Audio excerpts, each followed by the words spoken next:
Hello friends, welcome to pharma today channel. क्या कभी आपने सोचा है कि प्लास्टिक जैसे वेस्ट मटेरियल से दवाई भी बनाई जा सकती है? जी हाँ, अब ये सिर्फ कल्पना नहीं रही, ये हकीकत बन चुकी है। ब्रिटेन की यूनिवर्सिटी ऑफ एडिनबरा के वैज्ञानिकों ने एक ऐसी खोज की है जो दुनिया को हैरान कर सकती है। अब प्लास्टिक वेस्ट को पैरासीटामोल यानी बुखार और दर्द की सबसे आम दवा में बदला जा सकता है।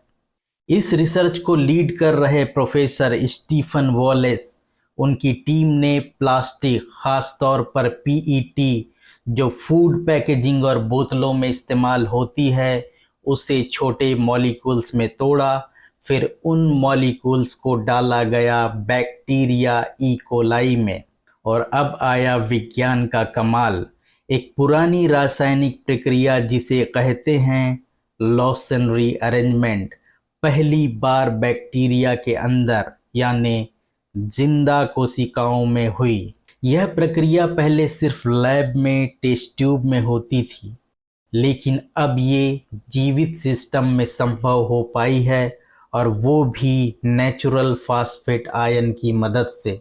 इतना ही नहीं, वैज्ञानिकों ने कोलाई में ऐसे जीन डाले हैं जिससे वह आगे की केमिकल स्टेप्स भी खुद कर सके, और नतीजा ये हुआ कि लगभग 92% प्लास्टिक वेस्ट को पैरासीटामोल में बदला जा सका।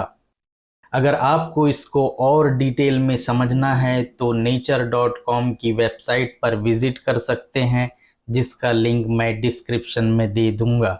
हालांकि अभी जो रासायनिक प्रक्रिया पीईटी को तोड़ने के लिए इस्तेमाल हुई है, वो बड़े पैमाने पर लागू करना मुश्किल हो सकता है, महंगा भी है और ख़तरनाक भी। लेकिन वैज्ञानिकों का कहना है कि यही काम एंजाइम के जरिए सुरक्षित ढंग से किया जा सकता है, और यही रिसर्च को लेकर फार्मा कंपनियां जैसे एस्ट्राजेनेका भी आगे आ रही हैं।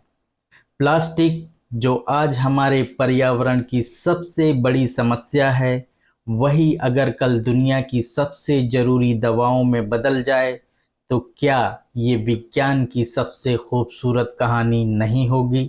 अब जानते हैं कि प्लास्टिक से पैरासीटामोल बनाने के क्या फ़ायदे हो सकते हैं। नंबर 1, प्लास्टिक कचरे का समाधान। दुनिया भर में हर साल करोड़ों टन पीईटी प्लास्टिक फेंका जाता है। यह तकनीक उस बेकार प्लास्टिक को कीमती दवाओं में बदलने का तरीका देती है। इससे लैंडफिल और समुद्र में प्लास्टिक प्रदूषण कम हो सकता है। नंबर 2, दवाओं का स्थायी उत्पादन। आज अधिकतर दवाएं फॉसिल्स फ्यूल्स, पेट्रोलियम से बनने वाले केमिकल से बनती हैं। ये तरीका पारंपरिक केमिकल फैक्ट्रियों की ज़रूरत को कम करता है और बायोलॉजिकल रूप से क्लीन है। दवा उत्पादन का कार्बन फुटप्रिंट भी घटेगा। नंबर 3, बायोटेक्नोलॉजी और केमिस्ट्री का मेल। यह रिसर्च दिखाती है कि केमिस्ट्री और बायोलॉजी को मिलाकर हम वो काम कर सकते हैं जो दोनों अकेले नहीं कर पाते। यह रास्ता खोलता है भविष्य की नई दवाओं और बायो मैन्युफैक्चरिंग के लिए। नंबर 4, इंडस्ट्री में क्रांति। दवा कंपनियां जैसे एस्ट्राजेनिका पहले से ही इस रिसर्च में निवेश कर रही है। भविष्य में यह तकनीक लो कॉस्ट दवा उत्पादन और रॉ मटेरियल की स्थिर सप्लाई में मदद कर सकती है।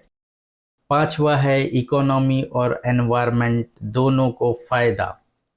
गरीब और विकासशील देशों के लिए यह एक बेहतरीन समाधान हो सकता है, जहां दवाओं की उपलब्धता और कचरे की समस्या दोनों बहुत बड़ी हैं।